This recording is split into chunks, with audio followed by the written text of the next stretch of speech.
అందరికీ నమస్కారం.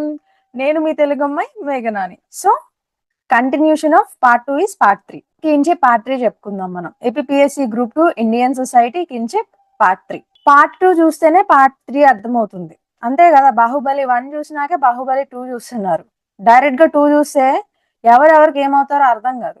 సో ఇక్కడ కూడా అంతే, కిన్షిప్ లో కూడా మీరు పార్ట్ 1 పార్ట్ 2 చూస్తేనే పార్ట్ 3 బాగా అర్థమవుతుంది. సో రేపైతే మనం కిన్షిప్ మీద బిట్స్ చేద్దాం. ప్రీవియస్ ఇయర్స్ బిట్స్ అసలు ఎలా అడుగుతున్నారు కిన్షిప్ అనే టాపిక్ మీద. ఒకవేళ మనం ఏదైనా టాపిక్ సబ్ టాపిక్ గానీ ఏదైనా చిన్న టాపిక్ మిస్ చేస్తే ఆ టాపిక్స్ కూడా డిస్కస్ చేద్దాం రేపు. సో రేపటితో కిన్షిప్ కి టాటా బై. ఓకే, ఇప్పుడైతే మనం హాయ్ చెప్పేద్దాం మన లెసన్ కి. Comparison between north Indian and south Indian kinship systems. ఇప్పుడు ఒక్కొక్క ప్రాంతంలో ఒక్కొక్క రూల్స్ అండ్ రెగ్యులేషన్స్ ఫాలో అవుతారు, ఒక్కొక్కలా ఉంటుంది కిన్షిప్ సిస్టమ్ కూడా. So Iravati Karvy studied Indian kinship and explained that north and south India have different patterns. So north ఇండియాలో kinship ఒకలా ఉంటుంది, సౌత్ ఇండియాలో ఇంకోలా ఉంటుంది అని చెప్పేసి తను ఎక్స్ప్లెయిన్ చేసింది అనమాట. అదేదో చూద్దాం ఇప్పుడు. మ్యారేజ్ అలయన్సెస్, పెళ్లి బంధాలు నార్త్ ఇండియాలో ఎలా ఉంది? Marriage creates a relationship between different families and villages. నేను లాస్ట్ క్లాస్ లో మీకు ఏం చెప్పానంటే సేమ్ విలేజ్ లో ఉండే వాళ్ళు పెళ్లి చేసుకోరు అని చెప్పా. అంటే ఫర్ ఎగ్జాంపుల్ రామాపురం అనే విలేజ్ లో వాళ్ళు సీతాపురం అనే విలేజ్ వాళ్ళని పెళ్లి చేసుకుంటారు. రామాపురంలో వాళ్ళని పెళ్లి చేసుకోరు అనమాట, according to North Indian tradition. So marriage creates a relationship between different families, అంతే కదా, different families and different villages also. Marriage usually takes place outside one village and clan. So clan అంటే ఏం చెప్పాను? Group of people is believing that they are having the same ancestor. లీనియస్ కూడా same యాన్సిస్టరే, కాకపోతే clan లో ఏంటంటే biological జీనోలాజికల్ గా మనం చూపిలేమన్నమాట. అక్కడ యాన్సిస్టర్ అనే వాళ్ళు రియల్ అవ్వచ్చు, లేదంటే ఏదైనా సింబల్ అవ్వచ్చు, లేదంటే కల్పన ఇమాజినరీ థింగ్స్ కూడా అవ్వండొచ్చు అనమాట క్లాన్ లో. సో మ్యారేజ్ అనేది విత్ ఇన్ సేమ్ విలేజ్ జరగదు, విత్ ఇన్ సేమ్ క్లాన్ కూడా జరగదు. So out side of the clan అంటే ఒక క్లాన్ వాళ్ళు ఇంకొక క్లాన్ వాళ్ళని పెళ్లి చేసుకోవడం అట్లా. The bride leaves her parental home and joins the husband family. ఆడపిల్ల పెళ్ళైనాక హస్బెండ్ ఫ్యామిలీలో జాయిన్ అయిపోతుంది. A girl from one village marriage a boy from another village. Main idea ఏంటో చూద్దాం. మెయిన్ ఐడియా ఏం లేదు ఇక్కడ. సౌత్ ఇండియాకి వచ్చేసరికి marriage strengthens existing kinship relations. దీనికి మెయిన్ ఐడియా మిస్ అయిపోయినట్టుంది. ఇక్కడ మెయిన్ ఐడియా ఏంటంటే with in the clan with in the village జరగకూడదు. ఒకవేళ జరిగినాయి అంటే అది విత్ ఇన్ రిలేషన్షిప్ లో చేసుకున్నట్టు అర్థం అనమాట. సో అందుకని చేసుకోకూడదు అనమాట main idea. Next south India, marriage often happens among relatives లో కూడా అయ్యే అవకాశం ఉంటుంది ఇక్కడ మనకి. Importance is given to the maintaining relationships between both sides of the family. Cross cousin marriages are common. బావ మరదళ్ళు, మేనకోడలు, మామయ్య, వీళ్ళ పెళ్లిళ్ళు కామన్ అనమాట. Example, a man marrying his mother's brother's daughter. Main idea marriage strengthens existing kinship relationships. అంటే మనలో మనం చేసుకోవడం వల్ల మ్యారేజ్ అనేది చాలా స్ట్రెంథనింగ్ గా ఉంటుంది. తెలిసిన వాళ్ళే కదా, తెలిసిన వాళ్ళు పెళ్లి చేసుకుంటున్నారు, అమ్మాయికి అలవాటే, హ్యాపీగా ఉంటుంది. నెక్స్ట్ కో యాక్టివిటీ అమాంగ్ ఎఫైన్స్. కో యాక్టివిటీ అంటే ఇంటరాక్షన్ అమాంగ్ ఎఫైన్స్. ఎఫినల్ రిలేషన్ అని చెప్పి పార్ట్ 1 లో చెప్పా. ఎఫినల్ రిలేషన్ అంటే ఏంటి? మనకు ఒక రిలేషన్ అనేది మ్యారేజ్ తర్వాత ఏర్పడుతుంది అనమాట. నార్త్ ఇండియాలో ఎలా ఉంది? ఈ affinal relationship exist between members of different families connected through marriage. Different families connected కదా నార్త్ ఇండియాలో. సదరన్ ఇండియాలో అలా కాదు. సౌత్ ఇండియాలో మనలో మనం చేసేసుకుంటాం, అక్కడ different. So affinal relationships exist between members of different families connected through marriage. After marriage the bride becomes part of new family. In-laws usually maintain some distance. అంటే నార్త్ ఇండియాలో కొంచెం ఇన్లాస్ అంటే మామయ్య గారు కోడలి పిల్ల కొంచెం డిస్టెన్స్ గా ఉంటారు, ఎందుకంటే వాళ్ళ మధ్య అభిప్రాయ భేదాలు కానీ కాన్ఫ్లిక్ట్స్ కానీ రాకుండా ఉండడానికి అనమాట. సౌత్ ఇండియా ఏంటి, మనలో మన వాళ్ళు పెళ్లి చేసుకుంటున్నారు కాబట్టి మా మామయ్యే కదా, మా మేనకోడలే కదా ఉంటుంది అనమాట. వాళ్ళు డిస్కస్ చేసుకొని రచ్చ చేస్తారు, అది పక్కన పని. అక్కడైతే వేరే ఫ్యామిలీ కదా, వాళ్ళు ఎక్కువ రెస్పెక్ట్ ఇవ్వాలి. నార్త్ ఇండియన్ స్టేట్స్ లో వచ్చేసరికి మామగారికి ఎక్కువ రెస్పెక్ట్ ఇవ్వాలి అని చెప్పేసి ఉంటుంది. అందుకని కోడలు కొంచెం మామగారు వీళ్ళు కొంచెం డిస్టెన్స్ లో ఉంటారు, లేదంటే అత్తగారు అల్లుడు వీళ్ళు కొంచెం డిస్టెన్స్ లో ఉండే అవకాశం ఉంటుంది, అలా అన్నమాట. Next south India. Affines actively participate in each other's life. The difference between blood relatives and in-laws is less strict. అంతే కదా, నేను మా బావగారిని పెళ్లి చేసుకున్నాను, నా బావ చిన్నప్పటి నుంచి నాకు తెలుసు, ఇంకేముంది వాళ్ళ ఇంట్లో హ్యాపీగా ఉంటాను కదా, ఎప్పుడు వెళ్తూనే ఉంటాను. అలా పెళ్లి చేసుకున్నప్పుడు అంటే ఇక్కడ ఏంటంటే ఈమె పరంగా ఇలా చెప్తుంది. ఇప్పుడు సౌత్ ఇండియా అంటే అందరూ మేనరికాలు ఇప్పుడు ఏం మానేశారులేండి, ఎందుకంటే జెనెటికల్ ప్రాబ్లమ్స్ వస్తున్నాయని మేనరికాలు మానేశారు. బావ మరదళ్ళు పెళ్లి చేసుకోవడం అది కామన్, ఇప్పటికి కూడా ఉంది, బట్ తక్కువ జరుగుతున్నాయి. సౌత్ ఇండియాలో అంత స్ట్రిక్ట్ గా ఏమి ఉండవు relationships compare to north India. Next kinship terminology. North India kinship terms show hierarchy and status. అంటే ఇప్పుడు అమ్మాయి ఉంది, అబ్బాయి ఉన్నారు, అమ్మాయి ఎక్కువ అబ్బాయి ఎక్కువ పెళ్లి దగ్గర, అమ్మాయి బంధువులు ఎక్కువ అబ్బాయి బంధువులు ఎక్కువ. జనరల్లీ ఏంటి, అబ్బాయిలకి ఎక్కువ ఇంపార్టెన్స్ ఇస్తారు, అబ్బాయి తరపున వాళ్ళకి చాలా మర్యాదలు చేయడం కానీ ఇలా చేస్తూ ఉంటారు, అంటే అమ్మాయి తరపున వాళ్ళు అనమాట.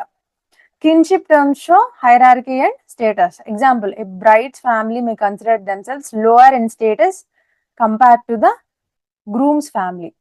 పెళ్లి కొడుకు వాళ్ళ ఫ్యామిలీ కన్నా కూడా పెళ్లి కూతురు వాళ్ళ ఫ్యామిలీ స్టేటస్ తక్కువ అని చెప్పేసి కన్సిడర్ చేసుకుంటారు. Terms indicate respect, age difference, social position. పెళ్లి చేసేటప్పుడు కూడా అబ్బాయికి ఏంది, అబ్బాయికి ₹1,00,00,000 రావాలి శాలరీ, అమ్మాయి తిని కూర్చోవాలి, అంటే సోషల్ పొజిషన్ కానీ వాళ్ళిద్దరికి ఏజ్ గ్యాప్ ఒక 3-4. ఇప్పుడు ఏంటి, ఏజ్ గ్యాప్ ఉండట్లేదు, ఏజ్ గ్యాప్ లేదు పాడలేదు, నాకన్నా ఒక 5 ఏళ్ళు పెద్దోళ్ళని నేను చేసేసుకుంటున్నా, అంటే నేను కాదులేండి, అలా జరిగిపోతున్నాయి. ఒక ఏజ్ పట్టింపు అనేది ఉండదు. అట్లా ఏం చూస్తేనేమో సోషల్ మీడియాలో ఎక్కడో 25 ఏళ్ళ అమ్మాయి 60 ఏళ్ళని పెళ్లి చేసుకునిద్ది, అవేమో హెడ్లైన్స్ వేసేస్తారు, మనకేమో ఫ్యూజ్ ఎగిరిపోతుంది. ఏంది అంటే ఆమె ఆస్తి కోసం చేసుకుందో మరి దేనికోసం చేసుకుందో అర్థం కాదు మనకి, అలా ఉంటాయి. Next age difference. జనరల్లీ ఒక అమ్మాయికి ఒక అబ్బాయికి ఏజ్ డిఫరెన్స్ ఎంత ఉంటే బాగుంటుంది అనే క్వశ్చన్ చాలా మందికి ఉంటుందన్నమాట. ఎంత ఉంటే యాక్చువల్లీ మనం ఏజ్ డిఫరెన్స్ ని కన్సిడర్ చేయకూడదు, మైండ్ సెట్ బేస్డ్ ఉంటుంది. మనం ఒక వ్యక్తితో మాట్లాడినప్పుడు వాళ్ళు మాట్లాడే విధానం కానీ మనకు అర్థమవుతుంది అనమాట, వాట్ ఈస్ వాట్ అని చెప్పేసి. ఇంకా ఇలా ఏజ్ డిఫరెన్స్ చూసుకుంటే ఇద్దరి మధ్య ఏజ్ మినిమం టు మినిమం ఒక 5 ఇయర్స్ ఉంటే బాగుంటుంది రిలేషన్ అని చెప్పి చాలా మంది చెప్తారనమాట.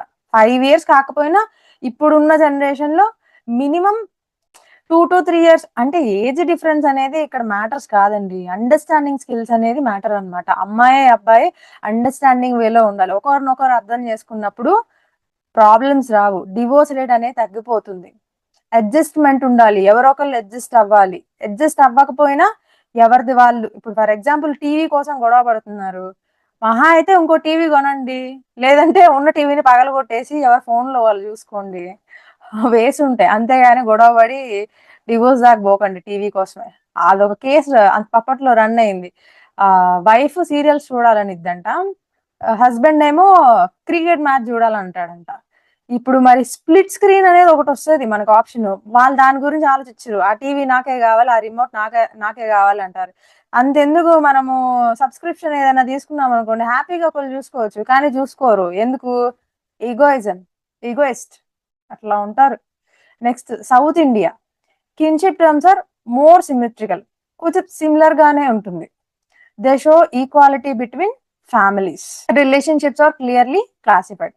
Example, separate terms exist for, అంటే మదర్స్ బ్రదర్ ని, ఫాదర్ సిస్టర్ ని, అత్త మామ, ఇట్లా డిఫరెంట్ టర్మ్స్, సపరేట్ టర్మ్స్ ఉంటాయని చెప్పేసి చెప్తున్నారు అనమాట. Next marital entry. North India, a women enters a completely new family after marriage. She has to adjust to new customs and behaviour. This is called patrilocal residence. ఎందుకు, అబ్బాయి వాళ్ళ ఇంటికి వెళ్ళి అమ్మాయి ఉంటుంది కాబట్టి దీన్ని మనం ప్యాట్రిలోకల్ అంటున్నాము. అదే అబ్బాయి పెళ్లి చేసుకుని అమ్మాయి వాళ్ళ ఇంటికి వచ్చి ఉంటున్నాడు అనుకోండి, దాన్ని మనం మ్యాట్రిలోకల్ అంటాం అనమాట. ప్యాట్రిలీనియల్ అంటే ఏంటి, tracing descent from father's side. Matrilineal అంటే ఏంటి, tracing descent from what, from mother's side. So this is called patrilocal residence. The wife lives in the husband's home. South India చూద్దాం ఇప్పుడు. Women experience continuity between natal family, birth family and marriage family. For example joint family అనుకోండి, అత్తారింటికి దారేది ఉంది. Last scene లో ఏంటి, వాళ్ళందరూ కలిసి ఉంటారన్నమాట. అక్కడ ఏంటి, హీరో అనేవాడు ఇంకా వాళ్ళ మరదలు ఒకే దగ్గర కలిసి ఉంటారు. సో అక్కడ ఏంటి, జనరలీ వాళ్ళు లాస్ట్ కి కలుస్తారు, కానీ కొన్ని ఫ్యామిలీస్ లో ఏంటంటే పుట్టుక నుంచి అందరూ ఒకే చోట ఉంటారన్నమాట. సో పెళ్ళవడము ఒకే చోట అవుతుంది, తర్వాత పుట్టుక ఒకే చోట అవుతుంది అనమాట. అలా చెప్తున్నారు. Because marriages often occurs within known kin groups, తెలిసిన వాళ్ళలోనే పెళ్లిళ్ళు జరుగుతాయి కాబట్టి. The women feels familiar with the both families. ఇద్దరికి తెలిసిన వాళ్ళే కదా, she feel familiar. Similarities between north and south Indian kinship, రెండిటికి కామన్ ఫీచర్స్ అన్నమాట. రెండిటికి కామన్ గా ఏమున్నాయి, caste and kinship connection. Caste and kinship are closely connected. అక్కడ north India people, south India people, ఇక్కడ ఇద్దరు క్యాస్ట్ అండ్ కిన్షిప్ కి బాగా కనెక్టెడ్ అన్నమాట. Social hierarchy effects marriage and kinship relations. Caste and kinship connection, caste and kinship are closely connected. ఇక్కడ అంటే South Indian people caste కి preference ఇస్తారు, North Indian people కూడా క్యాస్ట్ కి ప్రిఫరెన్స్ ఇస్తారు. సో ఇద్దరు క్యాస్ట్ అండ్ కిన్షిప్ కి connect అయి ఉంటారు బాగా డీప్ గా. Social hierarchy effects marriage and kinship relations. Usually ఏంటి, బ్రాహ్మిన్స్ ని పెళ్లి చేసుకుంటారు, క్షత్రియాస్ లోనే పెళ్లి చేసుకుంటారు. అంతెందుకు ఓసీస్ ని పెళ్లి చేసుకుంటారు, ఎస్టీస్ పెళ్లి చేసుకుంటారు. అంటే సోషల్ హైరార్కీ ఇక్కడ ఏమవుతుంది, సోషల్ హైరార్కీ అనేది మ్యారేజ్ ని కిన్షిప్ రిలేషన్స్ ని ఎఫెక్ట్ చేస్తుంది అనమాట. Example, people usually prefer marriage with in there caste. ఇప్పుడు జనరేషన్ మారి క్యాస్ట్లు డిఫరెంట్ గా ఉన్న పెళ్లి చేసుకుంటున్నారు, కానీ ఇప్పుడు రీసెంట్, అంతకు ముందు మనం వేరే వాళ్ళని అంటే వేరే క్యాస్ట్ వాళ్ళని పెళ్లి చేస్తే చావదాకపోయేది మ్యాటర్ అనేది. Next, purity and pollution. The idea of purity and pollution influence kinship. Purity and pollution అంటే ఫర్ ఎగ్జాంపుల్ లోయర్ క్యాస్ట్ వాళ్ళని పొల్యూషన్ గా ట్రీట్ చేస్తారు, ప్యూరిటీ అనే వాళ్ళని, అప్పర్ క్యాస్ట్ అనే వాళ్ళని ప్యూరిటీగా ట్రీట్ చేస్తారు. ఇప్పుడు ఫర్ ఎగ్జాంపుల్ లోయర్ క్యాస్ట్ వాళ్ళు, అప్పర్ క్యాస్ట్ వాళ్ళు అప్పట్లో ఏంటి, కలిసి టెంపుల్ కి వెళ్ళడానికి లేదు. ఎన్నో పోరాటాలు జరిగినాక లోయర్ క్యాస్ట్ వాళ్ళకి టెంపుల్ కి వెళ్ళడానికి పర్మిషన్ ఇచ్చారు. ఎందుకలా, వాళ్ళు లోయర్ క్యాస్ట్ వాళ్ళు ఏం చేస్తారు, ఈ బాత్రూమ్లు కడగడం గానీ, లేదంటే చిన్నగా బట్టలు ఉతకడం గానీ, ఇలాంటి పనులన్నీ చేసేవాళ్ళు అనమాట అప్పర్ క్యాస్ట్ వాళ్ళ ఇళ్లల్లో. అందువల్ల ఏంటి, వాళ్ళని ముట్టుకుంటేనే ఏదో ఇదన్నట్టు ఫీల్ అయ్యేవాళ్ళు వాళ్ళు అప్పట్లో. ఇప్పుడు కాస్ట్ సిస్టమ్ గానీ, ఈ అన్టచబిలిటీ గానీ కొంచెం తగ్గింది. అయినా ఇప్పటికి కూడా మనుషులు అలానే ట్రీట్ చేస్తున్నారు, లోయర్ క్యాస్ట్ వాళ్ళని చీప్ గానే ట్రీట్ చేస్తున్నారు. మనుషుల్ని క్యాస్ట్ బట్టి ఎప్పుడు ట్రీట్ చేయకూడదు, మనుషుల్ని వాళ్ళ ప్రవర్తన వల్ల ట్రీట్ చేయాలి. వాళ్ళు ఏ క్యాస్ట్ అయితే మనకి ఎందుకు, మనతో మంచుకుంటున్నారా లేదా, వాళ్ళ మనస్తత్వం ఎలాంటిది, దాన్ని బట్టే మనం ట్రీట్ చేయాలి. ఇది మాత్రం బాగా గుర్తు పెట్టుకోండి. సో ప్యూరిటీ అండ్ పొల్యూషన్ అనే కాన్సెప్ట్ లో some groups avoid marriage relationship with lower status groups to maintain lineage purity. అంటే ఏంటి, ఇక్కడ బ్రాహ్మిన్స్ వచ్చి ఎస్టీ వాళ్ళని పెళ్లి చేసుకోరు, ఎందుకు, వాళ్ళు ప్యూర్ గా ఫీల్ అవుతారు కదా. వీళ్ళని పెళ్లి చేసుకుంటే వాళ్ళ క్యాస్ట్ ఫీలింగ్ కానీ వాళ్ళు ఏదైనా ఇది పోతుంది కదా. సో ఆ కాన్సెప్ట్ అలా ఉంటుందన్నమాట. యూజువల్లీ హయ్యర్ స్టేటస్ గ్రూప్ వాళ్ళు లోయర్ స్టేటస్ గ్రూప్ వాళ్ళని పెళ్లి చేసుకోవడానికి ఇష్టపడరు, దాని మీనింగ్ ఇది. Next, principle of descent. Both systems give important to descent. Descent decides family membership. Descent అంటే ఏంటి అసలు, ట్రేసింగ్ ఫ్యామిలీ లైన్, అదే కదా డిసెంట్ అంటే. సో అదేం డిసైడ్ చేస్తుంది, ఫ్యామిలీ మెంబర్షిప్, ఎవరి తరపు నుంచి ఎవరు ఉన్నారు. సోషల్ ఐడెంటిటీ, సమ్ ఫలానా మాధవరావు గారి కూతురండి, ఇలా సోషల్ ఐడెంటిటీ. ఇన్హెరిటెన్స్, ప్రాపర్టీ ఎవరికి వెళ్తుంది. So whether a society follows patrilineal descent అవనండి, మ్యాట్రిలీనియల్ డిసెంట్ అవనండి, కిన్షిప్ రిమైన్స్ ఇంపార్టెంట్. బంధుత్వాలు ఇంపార్టెంట్ అన్నమాట, ఏదైనా అవనండి. Next, bride givers and bride takers. Bride givers అంటే ఏంటి, బ్రైడ్ టేకర్స్ అంటే ఏంటి. ఆడపిల్లల్ని ఇచ్చే వాళ్ళని బ్రైడ్ గివర్స్ అంటారు, ఆడపిల్లల్ని తీసుకునే వాళ్ళని బ్రైడ్ టేకర్స్ అంటారు. ఇవ్వడం తీసుకోవడం అంటే ఏదో అనుకోకండి, మ్యారేజ్ లో నేను చెప్పేది. So both North and South India recognize bride givers, bride takers. This creates social obligations between families. Kinship organization in matrilineal communities. Meaning of matrilineal society. అసలు matrilineal society అంటే ఏంటి, డిసెంట్ ట్రేసెస్ త్రూ మదర్, అంటే అమ్మ కూతురు, అంటే వంశవృక్షం అనేది ఆడవాళ్ళ తరపు నుంచి వెళ్తుంది. చెప్పా కదా ఒక మూవీలో ఏంటి, అమ్మమ్మ క్వీన్ అయింది అనుకోండి, నెక్స్ట్ ఎవరవుతారు, అమ్మ క్వీన్ అవుతారు, నెక్స్ట్ పిల్ల క్వీన్ అయింది అనమాట. ఆ ప్రాపర్టీ కూడా అమ్మమ్మ నుంచి అమ్మకే పోతుంది, అమ్మ నుంచి కూతురుకే పోతుంది. ఈ సొసైటీస్ ని మనం మ్యాట్రిలీనియల్ సొసైటీ అంటాం అనమాట. So family identify through women, property inheritance through female line, property కూడా ఫీమేల్ లైన్ ద్వారానే పాస్ అవుతుంది. Important, matrilineal does not mean women rule society. ఇక్కడ ఉమెన్ అనే వాళ్ళు సొసైటీని రూల్ చేస్తున్నారనే అర్థం కాదు. అంటే నేను మీకు క్వీన్ ఎగ్జాంపుల్ చెప్పాను, అంటే ఒకళ్ళ తర్వాత ఒకళ్ళు వాళ్ళ వంశవృక్షం వాళ్ళు పాలిస్తున్నారు అని చెప్పారు. అక్కడ ఇక్కడ ఏంటి, సొసైటీని ఉమెన్ రూల్ చేస్తున్నట్టు కాదు. It only means descent and inheritance follows the mother line. అంటే మన ప్రాపర్టీ కానీ లేదంటే ఏదైనా కల్చర్ పరంగా కానీ దేని పరంగా కానీ ఇన్హెరిటెన్స్ అనేది మదర్ లైన్ ద్వారా వస్తుంది అని చెప్పేసి. మ్యాట్రిలీనియల్ గ్రూప్స్ ఇన్ ఇండియా ఎవరి అంటే ఎవరెవరు ఫాలో అవుతారు, ఎగ్జాంపుల్స్ చెప్పాలి కదా. ఇప్పుడు మదర్ లైన్ నుంచి డిసెంట్ అనేది ట్రేస్ చేస్తున్నారని నేను నోట్తో చెప్తున్నాను, మీకు అర్థం కాకపోవచ్చు ఒక్కోసారి. ఏ గ్రూప్స్ అనేవి ఫాలో అవుతున్నాయో చెప్పాను అనుకోండి, మీకు బాగా అర్థమవుతుంది. Major matrilineal communities Garo, Khasi, Nairs of Kerala, Lakshadweep Muslims, ఈ 4 ఉన్నారు కదా, వీళ్ళందరూ మ్యాట్రిలీనియల్ కమ్యూనిటీస్. అంటే ప్రాపర్టీ అనేది ఆడవాళ్ళ నుంచి ఆడవాళ్ళకే పాస్ అవుతుంది. చిన్నగా చూద్దాం, చిన్నగా స్టార్ట్ చేద్దాం. ఫస్ట్ గారో ట్రైబ్, వీళ్ళు నార్త్ ఈస్ట్ ఇండియాలో ఉంటారు. లొకేషన్ మేఘాలయ, అస్సాం. ఇలా features matrilineage, family line continues through daughters. Example mother, daughter, daughters daughter. Household అంటే ఏంటి అసలు, people live in the same place and shares, బరువులు బాధ్యతలు షేర్ చేసుకుంటారు, కామన్ వాల్యూస్ కానీ కామన్ థింగ్స్ కానీ. ఫర్ ఎగ్జాంపుల్ ఇంటి రెంట్ ఒక 20,000 అనుకోండి, ఇంట్లో ఉన్న వాళ్ళందరూ అంటే ఉద్యోగం చేసే వాళ్ళందరూ ఎంతో కొంత వేసుకొని హౌస్ ని రన్ చేస్తారు. So that is called house hold.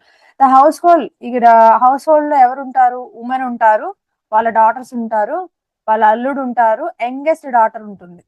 ఇప్పుడు ఎవరైతే యంగెస్ట్ డాటరో వాళ్ళే ఒరిజినల్ హౌస్ హోల్డ్ కిందకి వస్తారు. The youngest daughter usually remains in the original house hold. తనకే ప్రాపర్టీ అనేది ఇన్హెరిట్ అవుతుంది అనమాట. ఆ ప్రాపర్టీ ఇన్హెరిటెన్స్ ని మనం నోక్నా అంటాం. నోక్నా. హస్బెండ్ రోల్ ఏంటి, the husband of daughter నోక్మా, husband ని నోక్మా అని పిలుస్తాం. ఆ ఇన్హెరిటెన్స్ చేసుకునే డాటర్ ఉంటుంది కదా, తన్ని నోక్నా అని పిలుస్తాం అనమాట. Manages house hold responsibilities, husband అయితే హౌస్ హోల్డ్ రెస్పాన్సిబిలిటీస్ ని మేనేజ్ చేస్తాడు అనమాట. పవర్ అంటే just he will manage. Property అయితే ఆడవాళ్ళ పేరు మీదే ఉంటుంది. Next residence pattern, married Sons leave there mother houses and leave with wives. Next మాచోంగ్, a matrilineal clan among Garo is called Machang. All members believe they descend from female ancestor. అదొక matrilineal clan అనమాట. Among గారోలోనే ఒక matrilineal clan. So గారో tribe ఎక్కడ ఉన్నారు, north east ఇండియాలో ఉన్నారు. ఎక్కడ, మేఘాలయ, అస్సాము, ఈ areas లో ఉన్నారు. మాచంగ్ అనేది ఒక చిన్న క్లాన్ అనమాట, అంటే ఒక మ్యాట్రిలీనియల్ క్లాన్. వాళ్ళందరూ అంటే కామన్ ఫీమేల్ యాన్సిస్టర్ ఉన్నారని చెప్పి నమ్ముతారు. నెక్స్ట్ కాశీ ట్రైబ్ ఎక్కడ, location Meghalaya. Features matrilineal descent, lineage is traced through mother. Property ఎవరికి వస్తుంది, మదర్ నుంచి డాటర్ కి వస్తుంది. యూజువల్లీ ఇక్కడ కూడా యంగెస్ట్ డాటర్ ఇన్హెరిట్స్ ప్రాపర్టీ. దీన్ని మనం ఏమంటామంటే అల్టిమోజెనిచర్. అక్కడ మనం ఏమంటున్నాము, నోక్నా అంటున్నాం. గారో నోక్నా, కాశీ అల్టిమో జెనిచర్. మీరు ఇది కొంచెం రివైజ్ చేస్తూ ఉండాలి, అప్పుడే మీకు ఇవన్నీ గుర్తుంటాయి. ఏదో ఒకసారి చదివి నోట్స్ రాస్తే గుర్తుండవు, ఎందుకంటే పదాలు కదా, గుర్తుండాలి. Residence, after marriage husband leaves with wife's family. This is called matrilocal residence. Clan exogamy, members of the same clan cannot marry each other. నేను ఫస్ట్ క్లాస్ నుంచి చెప్తున్నాను ఇది. మ్యారేజ్ రూల్స్, కాశీ ఎలో, క్రాస్ కజిన్ మ్యారేజ్ ఎలా చేస్తారు. Cross cousin marriage అంటే ఏంటి, బాబా మరదళ్ళు లేకపోతే మామయ్య మేనకోడళ్ళు, ఇట్లా ఏజ్ తక్కువ ఉంటే చేసుకోవచ్చు. They do not allow levirate marriage. అంటే ఏంటి, హస్బెండ్ చనిపోయారు అనుకోండి, వాళ్ళ బ్రదర్ కి ఇచ్చి పెళ్లి చేయడాన్ని వాళ్ళు ఒప్పుకోరు. కొన్ని సొసైటీస్ లో ఏంటంటే హస్బెండ్ చనిపోయి వస్తే వాళ్ళ బ్రదర్ కి ఇచ్చి పెళ్లి చేస్తారు అనమాట. నెక్స్ట్ సరోరేట్ మ్యారేజ్ కూడా ఒప్పుకోరు. వైఫ్ చనిపోయినాక వైఫ్ సిస్టర్ కి పెళ్లి చేస్తారు కదా, అది కూడా ఒప్పుకోరు. Hypergamy marriages means within a higher status group. Khasi do not follow this practice. No hypergamy also. Next, Nairs of Kerala, marumakkathayam system. దీన్ని మనం మరుమక్క తాయ సిస్టమ్ అంటాము. Inheritance and descent through women. Property passes from mother to daughter's children. Features: mother is a center of descent. Women have important property rights. The traditional system has now been abolished. అక్కడ abolish అయిపోయిందంట, అంతకు ముందు ఉండేదని చెప్తున్నారు. And the last one, matrilineal Muslims of Lakshadweep. వీళ్ళు ఎవరంటే descenders of Kerala Hindu converts to Islam అని అంటారు. అంటే కేరళలో ఉండే వాళ్ళు ఇస్లాం కి కన్వర్ట్ అయిపోయారు అంటే కేరళ డిసెండర్సే, ఆ హిందూసే ఇస్లాంస్ కి కన్వర్ట్ అయిన వాళ్ళు అని చెప్తున్నారు ఇక్కడ. Follow matrilineal traditions. They follow duolocal residence. Husband and wife live separately. ఎవరిల్లు వాళ్ళదేడా. కాకపోతే ఏంటంటే హస్బెండ్ అనేవాడు వైఫ్ ని అప్పుడప్పుడు విజిట్ చేయడానికి వస్తాడు. Tharavad, the main matrilineal family unit is called తారావాద్.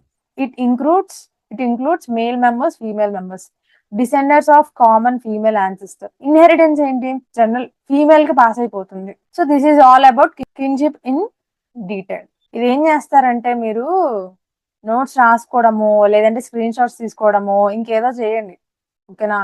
మీకు ఒకవేళ ఈ పీడిఎఫ్ కావాలి అనుకున్నారనుకోండి, పీడిఎఫ్ అని చెప్పేసి నాకు కామెంట్ చేయండి. పీడిఎఫ్ ఎలా షేర్ చేయాలో నేను ఆలోచిస్తాను, ఓకేనా.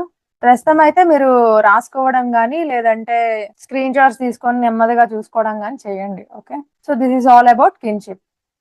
నెక్స్ట్ క్లాస్ లో మనం కిన్షిప్ రిలేటెడ్ బిట్స్ చేద్దాం. సో కంటిన్యూగా చూడండి. కంటిన్యూస్ అంటే ఒకేసారి చూడమంటల్లా, కంటిన్యూటీ ఉంచుకోండి. లైక్ పార్ట్ 1 చూసినాక పార్ట్ 2 చూడండి, పార్ట్ 2 చూసినాకే పార్ట్ 3 చూడండి, లేకపోతే అర్థం కావు, ఓకేనా. So all the best for your preparation guys. Meet you in the next class. Bye. మన సోషియాలజీ విత్ హర్ పేజ్ ని మీ ఫ్రెండ్స్ తో కూడా షేర్ చేయండి, మర్చిపోకండి, ఖచ్చితంగా షేర్ చేయండి. మనం ఏంటంటే స్వార్థంతో ఉండకూడదు ప్రపంచంలో. మన వల్ల 10 మందికి హెల్ప్ అయిందంటే that is very much for us. రేపు మనం సక్సెస్ అయినప్పుడు మన గురించి ఎంతో కొంత గుర్తు చేసుకుంటారు, అది చాలా మంచి పని, okay. So share this sociology with her page with your friends. See you in the next class. Bye.